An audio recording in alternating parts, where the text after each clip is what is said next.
계단을 내려갈 때 참을 수 없는 통증이 있다면 이 소식을 귀담아 들으셔야 되겠습니다. 이런 경우는 단순한 퇴행성 관절염보다는 연골판 파열이 동반된 관절염일 수 있다고 합니다. 김모 씨는 걸을 때마다 계속되는 무릎 통증 때문에 이마살을 찌푸렸던 적이 한두 번이 아닙니다. 주부라서 이제 일을 해야 되고 빨래도 빨고 뭐 이제 집안 청소도 항상 해야 되고요. 그리고 이제 시장도 가야 되고 뭐 이제 계단은 뭐 왔다 갔다 많이 좀 하거든요. 그러니까 항상 아파요. 그냥 다리가. 이 무릎 쪽이요. 무릎 통증으로 간단한 집안일도 아들의 도움을 받아야 되는데요. 어머니께서 연세가 좀 있으시고 그리고 집안일도 하시고 또 겸사겸사 밖에 나가시면서 일도 가끔 하시는데 집에 와서 또 집안일 하실 때 보시면은 좀 무릎을 좀 아파하시는 것을 제가 좀 많이 봤습니다. 걱정이 많이 되죠. 김모 씨는 무릎 통증의 원인을 알아보기 위해서 검진을 받았습니다. 그 결과 연골판 파열을 동반한 관절염 진단을 받게 됐는데요.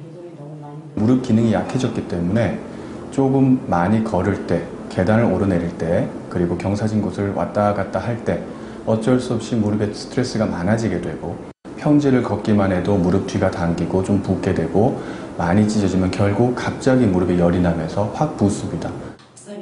무릎 관절은 인체의 다른 관절보다 강한 압력과 스트레스가 집중적으로 쏠려 무릎 통증에 항상 노출되어 있는 곳입니다. 무릎 관절을 보호해주는 것이 연골과 연골판입니다. 무릎은 여러 방향으로 움직이고 체중이 실리기 때문에 연골판 파열은 비교적 흔한데요. 제때 치료를 하지 않으면 김모 씨처럼 관절염으로 진행될 수 있습니다. 연골판 파열의 환자들은 대부분 과격한 스포츠를 즐기는 젊은 층이지만 여성들이라고 안심할 수는 없는데요. 우리가 생각하는 것 이상으로 가사노동은 무릎에 많은 충격을 주게 됩니다. 여성 호르몬 자체도 변동이 심하기 때문에 골다공증이 쉽게 올 수 있고 골다공증이 오게 되면 어쩔 수 없이 그 위에 있던 연골들도 스트레스를 더 많이 받는 겁니다. 연골판은 한번 손상될 경우 자연 치유가 어렵습니다.